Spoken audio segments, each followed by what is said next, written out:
Now, one surefire way to induce dreaded homesickness can be found in a childhood pastime. I'm talking overnight camp. Now, for some, it can feel like a child's exile, shipped off to a strange place where you're supposed to have fun, only you don't. Like our next unhappy camper. Take it away, Josh Rachlis.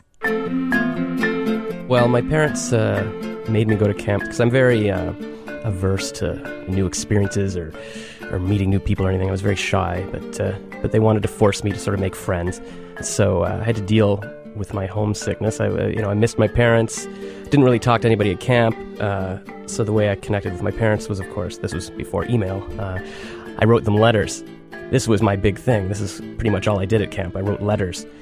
I'd put in lots of pictures. I would write a sentence and then do some arrows to it, or I would say, this is the statue I was going to make out of papier-mâché in arts and crafts, and here's a picture of it, here's the diagram. I think that was my way of sort of not being lonely. By writing down every single thing I did, I was somehow not alone, because somebody else was sharing it with me, in this case my parents.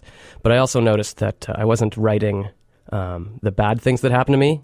I saved those for a journal. But for the letters, it was all sort of happy things, because I didn't want my parents to feel bad. So that was my other way of sort of dealing with my homesickness, trying to, I guess, create this idyllic situation in my parents' mind, so they figured, oh, wow, Josh is having so much fun at camp. But in my own mind, I knew it was a living hell.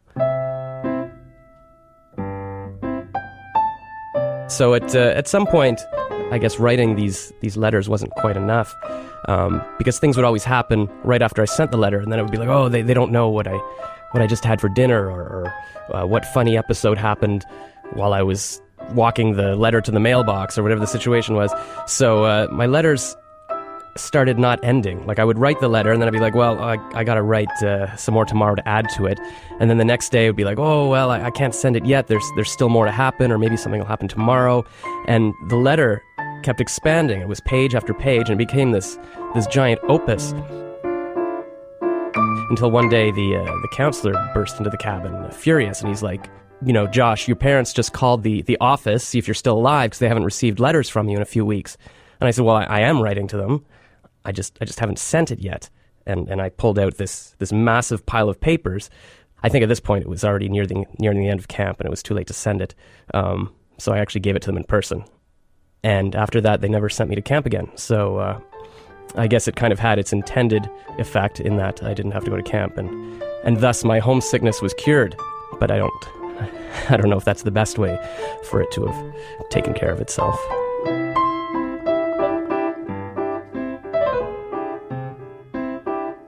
Yeah, I'm not sure if that's the solution either, but after writing such a long letter, I have a feeling that sharpened your writing chops. Thanks, Josh. It's too bad that Josh Rachlis didn't meet up with Chris Thurber at summer camp, because Chris loved camp so much that 30 years after his first day, he still spends his summers there. But it isn't all fun and games for Chris. He's been researching, writing, and educating health and camp professionals all about homesickness to help people just like Josh. So, Chris, have you seen a lot of Joshes in your years at camp? I have. There are a fair number. Josh's circumstances are unique in some ways. It's the first time I've heard about this kind of obsessional letter writing, but there are about 7 million children in the United States and roughly that amount in Canada that go away to overnight camp each summer. And probably 20% of them suffer with some moderate to severe levels of homesickness. So millions of Joshes just in North America. Whoa, that's a lot of homesickness. So what was the worst case of homesickness you ever saw? What did this kid look like?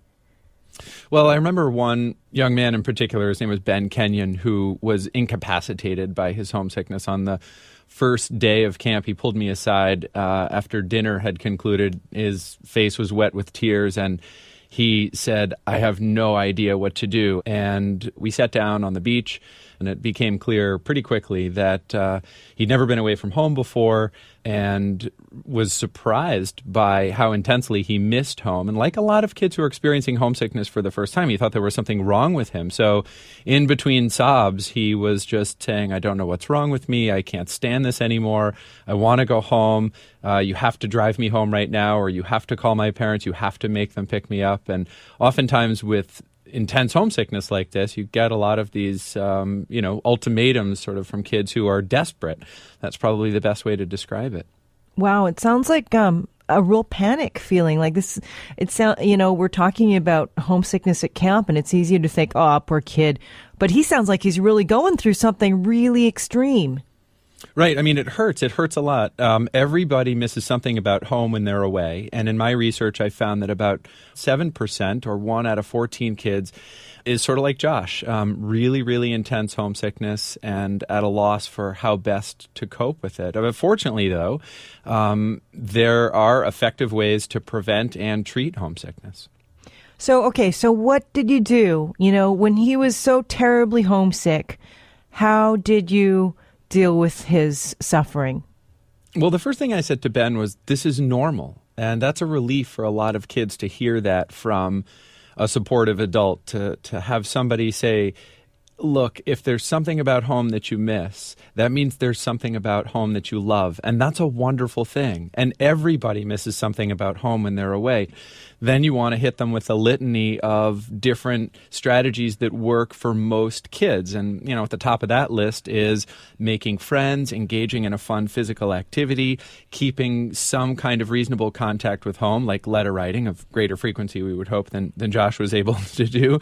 But there's no magic bullet. There's no one thing you can do that's going to instantly make it better. But over the course of a few days, with encouragement, support, and effort, the intensity of those homesick feelings can be dramatically diminished for most kids.